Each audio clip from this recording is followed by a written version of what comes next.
Well, ಈಗ ಗೆಲುವಿನ ಅಂತರ ಎಷ್ಟೆಷ್ಟಿದೆ ಅಂತ ನೋಡ್ತಾ ಹೋಗೋಣ. ಪ್ರಿಯಾಂಕ ಜಾರಕಿಹೊಳಿ ಗೆಲುವನ್ನ ಕಂಡಿದ್ದಾರೆ ಚಿಕ್ಕೋಡಿ ಲೋಕಸಭಾ ಕ್ಷೇತ್ರದಲ್ಲಿ. ಅಣ್ಣಾ ಸಾಹೇಬ್ ಜೊಲ್ಲೆ ಅವರು ಸೋಲು ಕಂಡಿದ್ದಾರೆ. 6,18,000 ಮತಗಳನ್ನ ಪಡ್ಕೊಂಡಿದ್ದಾರೆ. ಆದರೆ ಪ್ರಿಯಾಂಕ ಜಾರಕಿಹೊಳಿ 7,10,000 ಮತಗಳಿಂದ ಗೆದ್ದು ಬೀಗ್ತಾ ಇದ್ದಾರೆ. ಗೆಲುವಿನ ಅಂತರ 92,655. ಪ್ರಿಯಾಂಕಾ ಜಾರಕಿಹೊಳಿ ಅವರದ್ದು. ಮುಂದಿನ ಲೋಕಸಭಾ ಕ್ಷೇತ್ರವನ್ನ ಗಮನಿಸೋಣ. ಬೆಳಗಾವಿ ಲೋಕಸಭಾ ಕ್ಷೇತ್ರ. ಜಗದೀಶ್ ಶೆಟ್ಟರ್ ಗೆಲುವನ್ನ ದಾಖಲು ಮಾಡಿದ್ದಾರೆ. ಸರ್ಕಾರದ ಪ್ರಭಾವಿ ಸಚಿವೆ ಲಕ್ಷ್ಮೀ ಹೆಬ್ಬಾಳ್ಕರ್ ಅವರ ಪುತ್ರ ಮೃಣಾಲ್ ಹೆಬ್ಬಾಳ್ಕರ್ ಅವರ ವಿರುದ್ಧ ಗೆಲುವನ್ನ ದಾಖಲು ಮಾಡಿದ್ದಾರೆ. ಇನ್ನು ಬಾಗಲಕೋಟೆ ಕ್ಷೇತ್ರವನ್ನ ಗಮನಿಸೋದಾದ್ರೆ ಗೆಲುವಿನ ಅಂತರ 68,399 ಇದೆ. ಕಾಂಗ್ರೆಸ್ ಇಂದ ಸಂಯುಕ್ತ ಇದ್ರು, ಬಿಜೆಪಿಯಿಂದ ಪಿಸಿ ಗದ್ದಿಗೌಡ್ರು ಇದ್ರು. ಮುಂದಿನ ಲೋಕಸಭಾ ಕ್ಷೇತ್ರದತ್ತ ಗಮನವನ್ನು ಹರಿಸೋಣ. ವಿಜಯಪುರ ಲೋಕಸಭಾ ಕ್ಷೇತ್ರ. ಹಾಲಿ ಸಂಸದ ರಮೇಶ್ ಜಗಜಣಗಿ ಗೆಲುವನ್ನ ದಾಖಲು ಮಾಡಿದ್ದಾರೆ. 77,229 ಮತಗಳ ಅಂತರದಿಂದ ಕಾಂಗ್ರೆಸ್ನ ಅಭ್ಯರ್ಥಿ ರಾಜು ಅಲಗೂರ್ ಅವರ ವಿರುದ್ಧ ಗೆದ್ದು ಬೀಗಿದ್ದಾರೆ. ಇನ್ನು ಕಲಬುರಗಿ ಕ್ಷೇತ್ರ ರಾಧಾಕೃಷ್ಣ ದೊಡ್ಮನಿ ಅವರ ಗೆಲುವಾಗಿದೆ. ಡಾಕ್ಟರ್ ಉಮೇಶ್ ಜಾಧವ್ ಪ್ರಸ್ತುತ ಸಂಸದ ಸೋಲು ಕಂಡಿದ್ದಾರೆ. ಗೆಲುವಿನ ಅಂತರ 27,205. ರಾಯಚೂರು ಲೋಕಸಭಾ ಕ್ಷೇತ್ರದ ಡೀಟೇಲ್ಸ್ ನ ಗಮನಿಸ್ತಾ ಇದ್ದೀರಿ. ಜಿ ಕುಮಾರ್ ನಾಯಕ್ ಮಾಜಿ IAS ಅಧಿಕಾರಿ ರಾಜಾ ಅಮರೇಶ್ವರ್ ನಾಯಕ್ ಹಾಲಿ ಸಂಸದ ಅವರನ್ನ ಸೋಲಿಸುವಲ್ಲಿ ಸಕ್ಸಸ್ ಆಗಿದ್ದಾರೆ. ಗೆಲುವಿನ ಅಂತರ 77,004 ಮತಗಳು. ಹಾಲಿ ಸಂಸದರನ್ನ ಸೋಲಿಸಿ ಜಿ ಕುಮಾರ್ ನಾಯಕ್ ಗೆದ್ದು ಬೀಗಿದ್ದಾರೆ. ಇನ್ನು ಬೀದರ್ ಲೋಕಸಭಾ ಕ್ಷೇತ್ರದ ಅಪ್ಡೇಟ್. ಸಾಗರ್ ಖಂಡ್ರೆ 26 ವರ್ಷದ ಯುವಕ ಗೆದ್ದು ಬೀಗ್ತಾ ಇದ್ದಾರೆ. ಭಗವಂತ್ ಖೂಬಾ ಅವರ ವಿರುದ್ಧ ಸೋಲು ಕಂಡಿದ್ದಾರೆ ಬಿಜೆಪಿ ಅಭ್ಯರ್ಥಿ. ಮತಗಳ ಅಂತರನೂ ಕೂಡ ಜಾಸ್ತಿ ಇದೆ. 1,29,396 ಮತಗಳಿಂದ ಈಶ್ವರ್ ಖಂಡ್ರೆ ಅವರ ಪುತ್ರ ಸಾಗರ್ ಖಂಡ್ರೆ ಸೋಲಿಸಿದ್ದಾರೆ ಬಿಜೆಪಿ ಅಭ್ಯರ್ಥಿಯನ್ನ. ಕೊಪ್ಪಳ ಲೋಕಸಭಾ ಕ್ಷೇತ್ರ. ರಾಜಶೇಖರ್ ಹಿಟ್ನಾಳ್ ಗೆಲುವನ್ನ ಕಂಡಿದ್ದಾರೆ. ಡಾಕ್ಟರ್ ಬಸವರಾಜ ಕ್ಯಾವಟರ್ ಬಿಜೆಪಿ ಅಭ್ಯರ್ಥಿ ಸೋಲನ್ನ ಕಂಡಿದ್ದಾರೆ. ಮತಗಳ ಅಂತರ 45,201. ಇನ್ನು ಬಳ್ಳಾರಿ ಕ್ಷೇತ್ರವನ್ನ ಗಮನಿಸೋದಾದ್ರೆ ತುಕಾರಾಂ 7,01,305 ಮತಗಳನ್ನ ಪಡ್ಕೊಂಡಿದ್ದಾರೆ. ಬಿ ಶ್ರೀರಾಮುಲು ಈ ಸಲಾನೂ ಕೂಡ ಸೋತಿದ್ದಾರೆ. ವಿಧಾನಸಭಾ ಎಲೆಕ್ಷನ್ ಅಲ್ಲೂ ಸೋಲು, ಈ ಹಿಂದಿನ ಲೋಕಸಭಾ ಎಲೆಕ್ಷನ್ ಅಲ್ಲೂ ಅಷ್ಟೇ.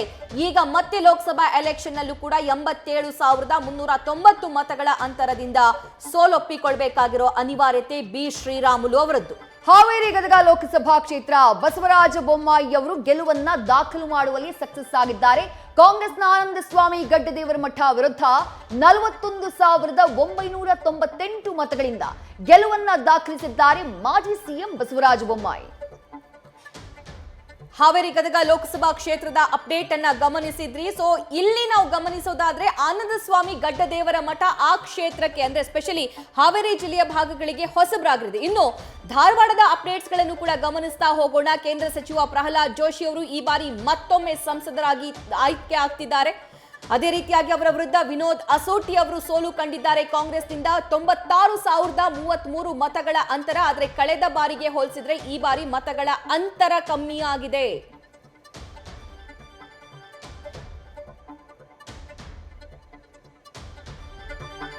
ದಾವಣಗೆರೆ ಲೋಕಸಭಾ ಕ್ಷೇತ್ರ. ಡಾಕ್ಟರ್ ಪ್ರಭಾ ಮಲ್ಲಿಕಾರ್ಜುನ್ ವರ್ಸಸ್ ಗಾಯತ್ರಿ ಸಿದ್ದೇಶ್ವರ್ ನಡುವೆ ಇದ್ದಂತಹ ಫೈಟ್. ಒಂದ್ ಕಡೆ ಹಾಲಿ ಸಚಿವರ ಪತ್ನಿ, ಮತ್ತೊಂದ್ ಕಡೆ ಹಾಲಿ ಸಂಸದರ ಪತ್ನಿ. ಗೆದ್ದಿದ್ದು ಡಾಕ್ಟರ್ ಪ್ರಭಾ ಮಲ್ಲಿಕಾರ್ಜುನ್. ಗೆಲುವಿನ ಅಂತರ ಕಡಿಮೆ ಇದೆ. 25,775 ಮತಗಳಿಂದ ಡಾಕ್ಟರ್ ಪ್ರಭಾ ಮಲ್ಲಿಕಾರ್ಜುನ್ ದಾವಣಗೆರೆ ಲೋಕಸಭಾ ಕ್ಷೇತ್ರದಲ್ಲಿ ಗೆದ್ದು ಬೀಗಿದ್ದಾರೆ. ಕುಟುಂಬ ರಾಜಕಾರಣ, ಕುಟುಂಬಗಳ ಮಧ್ಯೆ ಫೈಟ್ ಇದ್ದಂತಹ ಕ್ಷೇತ್ರ. ಇನ್ನು ಶಿವಮೊಗ್ಗ ಲೋಕಸಭಾ ಕ್ಷೇತ್ರದಲ್ಲಿ BY ರಾಘವೇಂದ್ರ ಗೆಲುವು ಕಂಡಿದ್ದಾರೆ. ಕಾಂಗ್ರೆಸ್ನ ಅಭ್ಯರ್ಥಿ ಗೀತಾ ಶಿವರಾಜ್ ಕುಮಾರ್ ಅವರ ಸೋಲಾಗಿದೆ. ಇಲ್ಲಿ ಮತಗಳ ಅಂತರ 2,43,715 ನಾವು ಗಮನಿಸಬಹುದು. ಮತ್ತೊಮ್ಮೆ ರಾಘವೇಂದ್ರ ಅವರು ಸಂಸದರಾಗಿ ಪಾರ್ಲಿಮೆಂಟ್ ಹೋಗ್ತಾರೆ. ಉಡುಪಿ ಚಿಕ್ಕಮಗಳೂರು ಲೋಕಸಭಾ ಕ್ಷೇತ್ರ. ಬಿಜೆಪಿಯ ಭದ್ರಕೋಟೆ. ಕೋಟಾ ಶ್ರೀನಿವಾಸ ಪೂಜಾರಿ ಜಯಪ್ರಕಾಶ್ ಹೆಗಡೆ ಅವರ ವಿರುದ್ಧ ಗೆಲುವನ್ನ ದಾಖಲು ಮಾಡಿ ಮೊದಲ ಸಾರ್ವತ್ರಿಕ ಚುನಾವಣೆ ಕೋಟಾ ಶ್ರೀನಿವಾಸ ಪೂಜಾರಿ ಅವರು ಎದುರಿಸಿದ್ದು ಬರೋಬ್ಬರಿ 2,19,695 ಮತಗಳ ಅಂತರದಿಂದ ಗೆಲುವನ್ನ ದಾಖಲಿಸಿ ಪಾರ್ಲಿಮೆಂಟ್ಗೆ ಹೋಗ್ತಿದ್ದಾರೆ ಕೋಟಾ ಶ್ರೀನಿವಾಸ ಪೂಜಾರಿ. ಹಾಸನ ತುಂಬಾ ಕ್ಯೂರಿಯಾಸಿಟಿಯನ್ನ ಕ್ರಿಯೇಟ್ ಮಾಡಿದಂತಹ ಲೋಕಸಭಾ ಕ್ಷೇತ್ರ. ಕಾಂಗ್ರೆಸ್ನ ಅಭ್ಯರ್ಥಿ ಶ್ರೇಯಸ್ ಪಟೇಲ್ ಅವರ ಗೆಲುವಾಗಿದೆ. ಜೆಡಿಎಸ್ ಮತ್ತು NDA ಅಭ್ಯರ್ಥಿ ಪ್ರಜ್ವಲ್ ರೇವಣ್ಣ ಅವರ ಸೋಲಾಗಿದೆ. ಆದರೆ ಮತಗಳ ಅಂತರ 43,738 ನಾವು ಗಮನಿಸಬಹುದಾಗಿದೆ. ಹಾಸನದಲ್ಲಿ ಯಾರು ಗೆಲ್ತಾರೆ ಅನ್ನೋದು ದೊಡ್ಡ ಪ್ರಶ್ನೆಯಾಗಿತ್ತು. ದಕ್ಷಿಣ ಕನ್ನಡ ಲೋಕಸಭಾ ಕ್ಷೇತ್ರ ಕರಾವಳಿ ಕೇಸರಿಯ ಭದ್ರಕೋಟೆ ಬ್ರಿಜೇಶ್ ಚೌಟ ಗೆಲುವನ್ನ ದಾಖಲು ಮಾಡಿದ್ದಾರೆ. 1,37,123 ಮತಗಳ ಅಂತರದಿಂದ ಕಾಂಗ್ರೆಸ್ನ ಪದ್ಮರಾಜ್ ಅವರ ವಿರುದ್ಧ ಗೆಲುವನ್ನ ದಾಖಲು ಮಾಡುವಲ್ಲಿ ಸಕ್ಸಸ್ ಆಗಿದ್ದಾರೆ. ಇಬ್ರೂ ಕೂಡ ಹೊಸ ಮುಖಗಳು. ಬಂಟ ವರ್ಸಸ್ ಬಿಲ್ಲವ ಅನ್ನುವಂತ ಫೈಟ್ ಇತ್ತು ದಕ್ಷಿಣ ಕನ್ನಡ ಲೋಕಸಭಾ ಕ್ಷೇತ್ರದಲ್ಲಿ. ಆದ್ರೆ ಫೈನಲಿ ಕೇಸರಿ ಪಾಳ್ಯಕ್ಕೆ ಮಣೆ ಹಾಕಿದ್ದಾನೆ ಮತದಾರ ದಕ್ಷಿಣ ಕನ್ನಡ ಲೋಕಸಭಾ ಕ್ಷೇತ್ರದಲ್ಲಿ. ರೈಟ್. ಇನ್ನು ಚಿತ್ರದುರ್ಗ ಲೋಕಸಭಾ ಕ್ಷೇತ್ರದ ಅಂತರ ಗಮನಿಸೋಣ. ಗೋವಿಂದ ಕಾರಜೋಳ ಮಾಜಿ ಸಚಿವ, ಕಳೆದ ಬಾರಿ ವಿಧಾನಸಭಾ ಎಲೆಕ್ಷನ್ ನಲ್ಲಿ ಸೋತಿದ್ರು. ಆದ್ರೆ ಈಗ ಲೋಕಸಭಾ ಎಲೆಕ್ಷನ್ ನಲ್ಲಿ ಗೆದ್ದಿದ್ದಾರೆ. ಅವರ ವಿರುದ್ಧ ಕಾಂಗ್ರೆಸ್ನಿಂದ BN ಚಂದ್ರಪ್ಪ ಅವರು ಸೋಲುಂಡಿದ್ದಾರೆ. ಗೆಲುವಿನ ಅಂತರ 48,121. ಅಂದ್ರೆ ಚಂದ್ರಪ್ಪ ಅವರು ಟಫ್ ಫೈಟ್ ಅನ್ನ ಗೋವಿಂದ ಕಾರಜೋಳ ಅವರಿಗೆ ಕೊಟ್ಟಿದ್ದಾರೆ ಅನ್ನೋದನ್ನ ನಾವು ಗಮನಿಸಬಹುದು. ಆದ್ರೆ ನಮಗೆ ಲೋಕಲ್ ಅಭ್ಯರ್ಥಿ ಬೇಕು ಅನ್ನುವಂತಹ ಕೂಗು ಪ್ರಶ್ನೆಗಳು ಕೂಡ ಮೂಡಿದ್ದು. ತುಮಕೂರು ಲೋಕಸಭಾ ಕ್ಷೇತ್ರ ವಿ ಸೋಮಣ್ಣ ಕಳೆದ ವಿಧಾನಸಭಾ ಚುನಾವಣೆಯಲ್ಲಿ ಎರಡೆರಡು ಕ್ಷೇತ್ರದಲ್ಲಿ ನಿಂತು ಸೋತಿದ್ದಂತಹ ವಿ ಸೋಮಣ್ಣ ತುಮಕೂರಿನಲ್ಲಿ ಫೈನಲಿ ಗೆಲುವಿನ ಟ್ರ್ಯಾಕ್ಗೆ ಮರಳಿದ್ದಾರೆ. ಕಾಂಗ್ರೆಸ್ನ SP ಮುದ್ದಹನುಮೇಗೌಡ ಅವರ ವಿರುದ್ಧ 1,73,749 ಮತಗಳ ಅಂತರದಿಂದ ಗೆಲುವನ್ನ ದಾಖಲು ಮಾಡಿದ್ದಾರೆ ವಿ ಸೋಮಣ್ಣ ತುಮಕೂರು ಲೋಕಸಭಾ ಕ್ಷೇತ್ರದಲ್ಲಿ. ಹೈ ವೋಲ್ಟೇಜ್ ಕ್ಷೇತ್ರ ಮಂಡ್ಯ ಲೋಕಸಭಾ ಕ್ಷೇತ್ರ. ಮಂಡ್ಯದಲ್ಲಿ ಮಾಜಿ CM ಕುಮಾರಸ್ವಾಮಿ ಅವರ ಅಭೂತಪೂರ್ವ ಗೆಲುವಾಗಿದೆ. ಸ್ಟಾರ್ ಚಂದ್ರು ಅವರು ಸೋತಿದ್ದಾರೆ. ಅವರ ಮತಗಳ ಅಂತರ ಗಮನಿಸೋದಾದ್ರೆ 2,71,307 ಮತಗಳ ಅಂತರದಿಂದ HD ಕುಮಾರಸ್ವಾಮಿ ಅವರು ಗೆದ್ದಿದ್ದಾರೆ. ಆದ್ರೆ ಅವರನ್ನ ಕೃಷಿ ಸಚಿವರನ್ನಾಗಿ ಮಾಡ್ತಾರೆ ಅನ್ನೋ ಮಾತು ಕೇಳಿ ಬರ್ತಿದೆ. Let's C.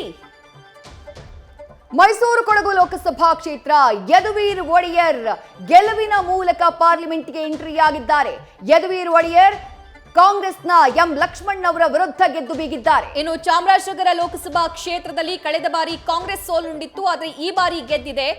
ಸಚಿವ ಮಹದೇವಪ್ಪ ಅವರ ಪುತ್ರ ಸುನೀಲ್ ಬೋಸ್ ಅವರು ಗೆದ್ದಿದ್ದಾರೆ. ಬಿಜೆಪಿಯ S ಬಾಲರಾಜು ಸೋಲು ಕಂಡಿದ್ದಾರೆ. ಮತಗಳ ಅಂತರನೂ ಚೆನ್ನಾಗಿದೆ. 1,39,850 ಮತಗಳ ಅಂತರದಿಂದ ಸುನೀಲ್ ಬೋಸ್ ಅವರ ಗೆಲುವಾಗಿದೆ. ಬೆಂಗಳೂರು ಗ್ರಾಮಾಂತರ ಲೋಕಸಭಾ ಕ್ಷೇತ್ರ ಎಲ್ಲರ ಗಮನಕ್ಕೆ ಸೆಳೆದಿದ್ದಂತಹ ಲೋಕಸಭಾ ಕ್ಷೇತ್ರ. ಡಾಕ್ಟರ್ CN ಮಂಜುನಾಥ್ ಕಾಂಗ್ರೆಸ್ನ DK ಸುರೇಶ್ ಅವರಿಗೆ ಸೋಲನ್ನ ಉಣಿಸಿದ್ದಾರೆ. ಅದು ಕೂಡ 2,53,487 ಮತಗಳ ಅಂತರದಿಂದ, ಭರ್ಜರಿ 2.5 ಲಕ್ಷ ಮತಗಳ ಅಂತರದಿಂದ ಕಾಂಗ್ರೆಸ್ನ DK ಸುರೇಶ್ ಅವರಿಗೆ ಸೋಲನ್ನ ಉಣಿಸಿದ್ದಾರೆ ಬಿಜೆಪಿಯ ಡಾಕ್ಟರ್ CN ಮಂಜುನಾಥ್. ಬೆಂಗಳೂರು ಉತ್ತರ ಲೋಕಸಭಾ ಕ್ಷೇತ್ರದ ಅಪ್ಡೇಟ್. ಶೋಭಾ ಕರಂದ್ಲಾಜೆ ಅವರು ಗೆಲುವು ಕಂಡಿದ್ದಾರೆ. ಪ್ರೊಫೆಸರ್ ರಾಜೀವ್ ಗೌಡ ಅವರ ಸೋಲಾಗಿದೆ. 2,66,836 ಮತಗಳ ಅಂತರದಿಂದ ಶೋಭಾ ಕರಂದ್ಲಾಜೆ ಅವರು ಗೆದ್ದು ಬೀಗ್ತಾ ಇದ್ದಾರೆ. ಉಡುಪಿ ಚಿಕ್ಕಮಗಳೂರು ಕ್ಷೇತ್ರದ ನಂತರ ಅವರಿಗೆ ಬೆಂಗಳೂರು ಉತ್ತರದಲ್ಲಿ ಟಿಕೆಟ್ ನೀಡಲಾಯಿತು. ಆದ್ರೆ ಗೆಲ್ತಾರ ಅನ್ನೋ ಪ್ರಶ್ನೆ ಇತ್ತು. ಅಭೂತಪೂರ್ವ ಗೆಲುವನ್ನ ಶೋಭಾ ಕರಂದ್ಲಾಜೆ ದಾಖಲಿಸಿದ್ದಾರೆ. ಅದು ಕೂಡ 2,66,000 ಮತಗಳ ಅಂತರ. ಬೆಂಗಳೂರು ಕೇಂದ್ರ ಲೋಕಸಭಾ ಕ್ಷೇತ್ರ ಸಾಕಷ್ಟು ಕುತೂಹಲಕ್ಕೆ ಕಾರಣ ಆಗಿದ್ದಂತಹ ಕ್ಷೇತ್ರ. PC ಮೋಹನ್ ಮುನ್ನಡೆಯನ್ನ ಕಾಯ್ದುಕೊಂಡಿದ್ದಾರೆ. ಗೆಲುವನ್ನ ದಾಖಲು ಮಾಡಿದ್ದಾರೆ. ಬರೋಬ್ಬರಿ 70,000ಕ್ಕೂ ಹೆಚ್ಚು ಮತಗಳಿಂದ ಬೆಂಗಳೂರು ದಕ್ಷಿಣದಲ್ಲಿ ಸೂರ್ಯ ಪ್ರಜ್ವಲಿಸಿದೆ. ಸೌಮ್ಯ ರೆಡ್ಡಿ ಅವರ ಸೋಲಾಗಿದೆ. ಮತಗಳ ಅಂತರ 1,77,980. ತೇಜಸ್ವಿ ಸೂರ್ಯ ಅವರ ಗೆಲುವಿದು. 2ನೇ ಬಾರಿ ಸಂಸದರಾಗಿ ಆಯ್ಕೆಯಾಗ್ತಿದ್ದಾರೆ. ಚಿಕ್ಕಬಳ್ಳಾಪುರ ಲೋಕಸಭಾ ಕ್ಷೇತ್ರ ಡಾಕ್ಟರ್ ಕೆ ಸುಧಾಕರ್ ಈ ಗೆಲುವು ಅನಿವಾರ್ಯವಾಗಿತ್ತು. ಗೆದ್ದು ಬೀಗಿದ್ದಾರೆ. ಕಾಂಗ್ರೆಸ್ನ ಅಭ್ಯರ್ಥಿ ರಕ್ಷಾರಾಮಯ್ಯ ಅವರ ವಿರುದ್ಧ 1,62,099 ಮತಗಳಿಂದ ಗೆಲುವಿನ ಟ್ರ್ಯಾಕ್ಗೆ ಮರಳಿದ್ದಾರೆ ಡಾಕ್ಟರ್ ಕೆ ಸುಧಾಕರ್. ಇನ್ನು ಕೋಲಾರ ಲೋಕಸಭಾ ಕ್ಷೇತ್ರದಲ್ಲಿ ಎಂ ಮಲ್ಲೇಶ್ ಬಾಬು JDSನ ಅಭ್ಯರ್ಥಿ, NDA ಅಭ್ಯರ್ಥಿ ಗೆಲುವಾಗಿದೆ. ಕಾಂಗ್ರೆಸ್ನ KV ಗೌತಮ್ ಅವರು ಸೋಲು ಕಂಡಿದ್ದಾರೆ. ಮತಗಳ ಅಂತರ 68,499. ಸೊ ಕೋಲಾರದಲ್ಲಿ ಕಾಂಗ್ರೆಸ್ ಗೆಲ್ಲಬಹುದಾ ಅನ್ನೋ ಲೆಕ್ಕಾಚಾರ, ಗೆಲ್ಲುತ್ತೆ ಅನ್ನೋ ಲೆಕ್ಕಾಚಾರ ಕಾಂಗ್ರೆಸ್ ಪಾಳ್ಯದಲ್ಲಿ ಜೋರಾಗಿ ಕೇಳಿ ಬರ್ತಾ ಇತ್ತು. ಆದ್ರೆ JDS ನಾಯಕರಿಗೆ ಕಾನ್ಫಿಡೆಂಟ್ ಇತ್ತು ಮಲ್ಲೇಶ್ ಬಾಬು ಅವರು ಗೆಲ್ತಾರೆ ಅಂತ. ಸೊ ಆ ಗೆಲುವಾಗಿದೆ. ಮತಗಳ ಅಂತರ 68,000. ಓವರ್ ಆಲ್ ಆಗಿ ಕರ್ನಾಟಕದ ಟ್ಯಾಲಿಯನ್ನ ಗಮನಿಸ್ತಾ ಇದ್ದೀರಿ. 28 ಲೋಕಸಭಾ ಕ್ಷೇತ್ರಗಳ ಪೈಕಿ 25ರಲ್ಲಿ ಸ್ಪರ್ಧಿಸಿದ್ದಂತಹ ಬಿಜೆಪಿ 17ರಲ್ಲಿ ಗೆಲುವನ್ನ ದಾಖಲು ಮಾಡಿದೆ. 28ರಲ್ಲೂ ಸ್ಪರ್ಧೆ ಮಾಡಿದ್ದಂತಹ ಕಾಂಗ್ರೆಸ್ 9 ಸೀಟ್ಗೆ ಸೀಮಿತ ಆಗಿದೆ. ಕಳೆದ ಬಾರಿ 1 ಸೀಟ್ ಇತ್ತು, ಈ ಬಾರಿ 9. ಮತ್ತೊಂದು ಕಡೆ 3 ಕ್ಷೇತ್ರದಲ್ಲಿ ಸ್ಪರ್ಧೆ ಮಾಡಿದ್ದಂತಹ ಜೆಡಿಎಸ್ 2 ಕ್ಷೇತ್ರದಲ್ಲಿ ಗೆಲುವನ್ನ ದಾಖಲು ಮಾಡಿಕೊಂಡಿದೆ. ರಾಜ್ಯದಲ್ಲಿ ಕಾಂಗ್ರೆಸ್ ಸರ್ಕಾರ ಅಧಿಕಾರದಲ್ಲಿದೆ. ಅದೇ ರೀತಿಯಾಗಿ ರಾಹುಲ್ ಗಾಂಧಿ ಅವರು ಸಾಕಷ್ಟು ಹೇಳಿಕೆಗಳನ್ನ ಕೊಟ್ಟಿದ್ದಾರೆ, ಭರವಸೆಗಳನ್ನ ಕೊಟ್ಟಿದ್ದಾರೆ. ಮತ್ತೆ ಕೇಂದ್ರದಲ್ಲಿ ಇಂಡಿಯಾ ಮೈತ್ರಿಕೂಟದ ಸರ್ಕಾರ ಬರಬಹುದು ಅನ್ನುವಂತಹ ಲೆಕ್ಕಾಚಾರ ಇತ್ತು. ಆದ್ರೆ ಸದ್ಯಕ್ಕೆ ಅದರ ಬಗ್ಗೆ ಪ್ರಶ್ನೆಗಳು ಮೂಡ್ತಾ ಇವೆ. ಎಸ್ ವಿದ್ಯಾ, ಸದ್ಯಕ್ಕೆ ನಾವು ಗಮನಿಸ್ತಾ ಇದ್ದೀವಿ, ಕರ್ನಾಟಕದ ಅಪ್ಡೇಟ್ಸ್ ನ ನೋಡ್ತಾ ಇದ್ದೀರಿ. 28 ಲೋಕಸಭಾ ಕ್ಷೇತ್ರ ಯಾರ್ಯಾರು ಗೆದ್ದಿದ್ದಾರೆ ಅನ್ನುವಂಥದ್ದು ಅಪ್ಡೇಟ್ಸ್ ನ ಕೂಡ ಗಮನಿಸ್ತಾ ಹೋಗೋಣ. ಉತ್ತರ ಕನ್ನಡ ಲೋಕಸಭಾ ಕ್ಷೇತ್ರದಲ್ಲಿ ವಿಶ್ವೇಶ್ವರ ಹೆಗಡೆ ಕಾಗೇರಿ ಬರೋಬ್ಬರಿ 2 ಲಕ್ಷಕ್ಕೂ ಅಧಿಕ ಮತಗಳಿಂದ ಗೆಲುವನ್ನ ದಾಖಲು ಮಾಡಿದ್ದಾರೆ. ಅಲ್ಲಿ ಸೋಲನ್ನ ಕಂಡಿರೋದು ಡಾಕ್ಟರ್ ಅಂಜಲಿ ನಿಂಬಾಳ್ಕರ್ ಅವರು ಸೋಲನ್ನ ಕಾಣಬೇಕಾಯಿತು ಉತ್ತರ ಕನ್ನಡ ಲೋಕಸಭಾ ಕ್ಷೇತ್ರದಲ್ಲಿ. ಕಿತ್ತೂರು ಕರ್ನಾಟಕ 6 ಲೋಕಸಭಾ ಕ್ಷೇತ್ರದಲ್ಲಿ ಬಿಜೆಪಿ 5ರಲ್ಲಿ ಗೆಲುವನ್ನ ದಾಖಲು ಮಾಡಿದೆ. ಕಾಂಗ್ರೆಸ್ 1ರಲ್ಲಿ ಅಂದ್ರೆ ಚಿಕ್ಕೋಡಿ ಲೋಕಸಭಾ ಕ್ಷೇತ್ರ ಕಳ್ಕೊಳ್ಬೇಕಾಯ್ತು ಕಾಂಗ್ರೆಸ್.